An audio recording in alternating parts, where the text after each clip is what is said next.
अर्पित का सवाल है कि जो नियम पूर्वजों ने बना दिए हैं उन पर क्यों चलना है।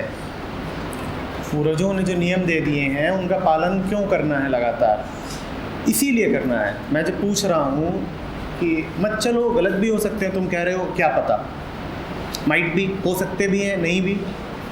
चूँकि तुम्हें नहीं पता है, चूँकि तुम्हें संदेह है, इसीलिए तुम सेफ खेलना चाहते हो। तुम कहते हो रिस्क कौन ले, क्या पता वो नियम फ़ायदेमंद ही हो, तो पालन ही कर लो। जब तुम्हें ठीक ठीक पता चल जाएगा कि तुम्हारे लिए क्या ठीक है तो वही करोगे, और जो जान ही जाओगे कि ठीक नहीं है उसको नहीं करोगे। तब कोई संशय नहीं बचेगा। अभी तुम जानते नहीं हो ना, इसीलिए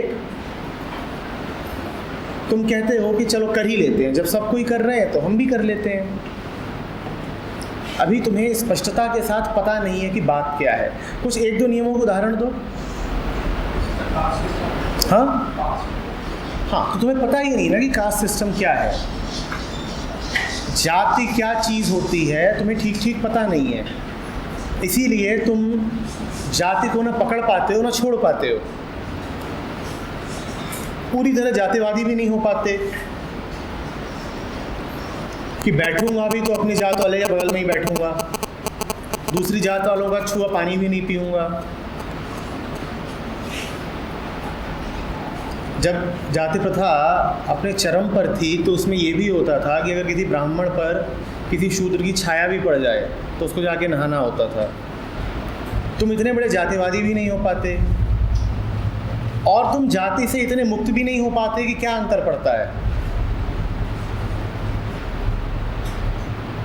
मैं कहीं भी खा सकता हूँ, पी सकता हूँ, कहीं भी शादी ब्याह कर सकता हूँ, मुझे जाति का सोचना ही नहीं है। तुम बीच में लटके हुए हो, छोड़ना भी चाहते हो, छोड़ भी नहीं पाते। जाति कितनी ज़्यादा गहरी है ये जानना है तो ये जो मैट्रिमोनियल वेबसाइट्स हैं इनको देखो।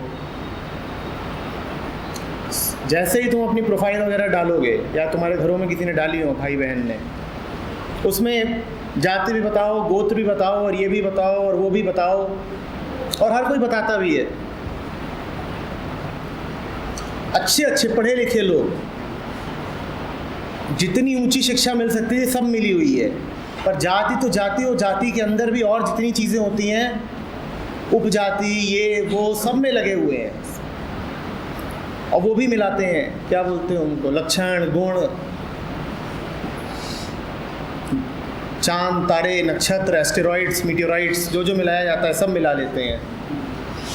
क्या क्या मिलाते हैं मुकुल जी? गैलेक्सीज भी मिलाते हैं, प्लैनेट्स, क्या क्या मिलता है। और ये सब काम अनपढ़ लोग नहीं कर रहे, ये सारे काम तुम्हारे ही जैसे पढ़े लिखे लोग कर रहे हैं, और बहुत पढ़े लिखे। वो पीएचडी करके बैठा हुआ यूएस से, और कह रहा है कि मेरा जुपिटर तेरे नेपच्यून से नहीं मिल रहा। अबे शादी के बाद जुपिटर और नेपच्यून को मिलाओगे, मूर्ख।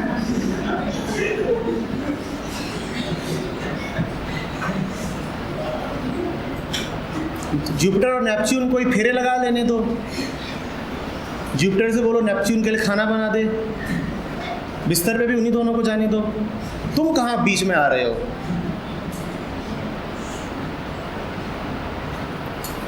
समझते भी नहीं ना, ठीक से पढ़ाई नहीं करी। अगर ठीक से कोई पढ़ाई भी कर ले, वो पूरा पूरा समझ ही जाए कि मास क्या है, मटेरियल क्या है, ये पूरा यूनिवर्स अस्तित्व में कैसे आ गया, कोई ये सब भी अगर ठीक से जान ले तो मुक्त हो जाएगा। हम वो भी ठीक से नहीं जानते, तो इसीलिए ये सब बेवकूफ़ियाँ बैठी रहती हैं, हम इनसे पूरी तरह मुक्त नहीं हो पाते ना। अच्छे अच्छे लोग कैसी कैसी बातें करते हैं, कहते नहीं कुछ होता होगा, कहते मैं बताऊँ कैसे होता है। बोले कैसे होता है, अच्छा बताओ। बोले देखिए ग्रहों का प्रभाव पड़ता है। कैसे? ऐसे पड़ता है कि न्यूटन ने कहा था ना ग्रेविटेशन होता है। हाँ होता है। क्या बहुत बड़े बड़े यहाँ हैं? कह रहे थे बस उनका ग्रेविटेशनल पुल पड़ता है हम पे। ये होता है, ये जो अध पढ़ा लिखा आदमी होता है, ये उसकी बुद्धि है। उसको इतना तो पता है कि इक्वेशन में ऊपर m1 m2 आता है, मास आता है, वो ये भूल गया कि नीचे r² भी आता है। r²। होगा बहुत बड़ा मास जुपिटर का, पर ये भी तो देखो दूर कितना है, वो क्या तुम पे कर लेगा। और अगर उसका असर पड़ रहा है तो तुम्हारे बगल में जो ड्रम रखा है उसका असर नहीं पड़ रहा, और जिस कुर्सी पे बैठे उसका असर नहीं पड़ रहा। यहाँ ग्रेविटेशन नहीं है, ये तो बगल में है बिल्कुल।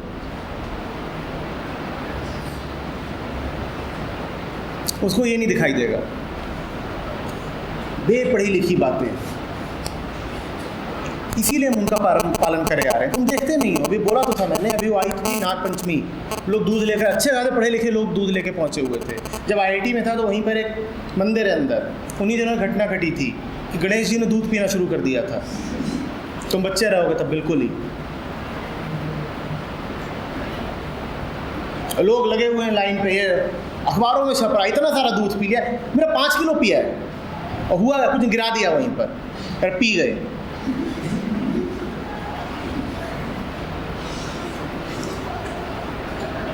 न्यूज़ पे जो ये तुम्हारे न्यूज़ चैनल्स होते हैं ये दिखा रहे हैं कि देखिए ये कटोरा ये ऐसे रखा और उसके बाद मेजर कर रहे हैं, पता चल रहा थोड़ा कम हो गया। अब इन्हें कैपिलरी मोशन तो पता है नहीं, ठीक से अगर 10वीं 12वीं पढ़ ली होती तो समझ जाते कि कैपिलरी मोशन क्या होता है, वो इनको पता है नहीं। ये भी नहीं जानते कि कोई भी लिक्विड रूम टेम्परेचर पर भी इवेपोरेट तो करती ही रहती है। तो उसी कटोरे में जो दूध है उसकी वॉल्यूम अभी मेजर करोगे और 1 घंटे बाद मेजर करोगे और एक्यूरेटली अगर नापी है तो थोड़ी कम आएगी, आनी ही है। कहीं देखो सिद्ध हो गया कि दूध पिया गया और लोग ताली बजाएंगे, शाबाश। अभी वो एक सज्जन थे वहाँ पे, वो मरे, बड़े धर्मगुरु थे, और जब वो मरे तो भारत के बड़े बड़े राजनेता, तुम्हारे आइकनिक स्पोर्ट्स स्टार सब गए थे कि तो मर गए। और वो क्यों इतने प्रसिद्ध थे? तुम उनके पास जाओ तो यूं करते थे और हाथ में लड्डू आता था, लिखा। अब इन्होंने law of conservation of mass तो पढ़ा ही नहीं कि मास can neither be created not destroyed. ये तो इनको पता ही नहीं है कि लड्डू जब है नहीं तो आ कहाँ से जाएगा। हाथ में उतना लड्डू आए 50 ग्राम का, इसके लिए 50 ग्राम कहीं से कम भी करना पड़ेगा। लोग खुश, अरे वहाँ रो रहे हैं वहाँ खड़े होकर के, महाराज मर गए। बात करते हैं, वो है ना, वो बड़ी पॉजिटिव एनर्जी रेडिएट करते हैं। इन्होंने law of conservation of energy नहीं पढ़ा है कि एनर्जी का फॉर्म चेंज हो सकता है पर पैदा थोड़ी हो जाएगी भाई। और ना पॉजिटिव होती है ना नेगेटिव होती है, एनर्जी एनर्जी होती है, एनर्जी एनर्जी होती है।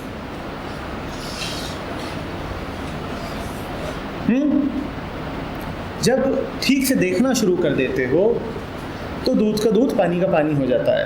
तब कहते हो, मैं नहीं कह रहा हूँ कि जो कुछ पुराना है वो बेकार है। सच तो ये है कि जो कुछ पुराना है उसमें बहुत कुछ बहुत बहुत कीमती है, पर जब तक साफ नज़र से देखोगे नहीं तब तक नहीं जान पाओगे कि क्या कीमती है और क्या कूड़ा है। तुम कूड़े को भी कीमती समझते रहोगे और कीमती को कूड़ा समझ लोगे। कूड़ा कूड़ा दिखे, कीमत कीमती कीमती दिखे, हीरा हीरा दिखे, इसके लिए अपनी आंख साफ होना बहुत ज़रूरी है। भारत के ही इतिहास में जाति प्रथा भी है और भारत के ही इतिहास में उपनिषद भी हैं। ये तुम्हारी आंख पे निर्भर करता है कि तुम किसके उठाते हो। उपनिषद बहुत कीमती हैं और जाति प्रथा बिल्कुल सड़ी गली है।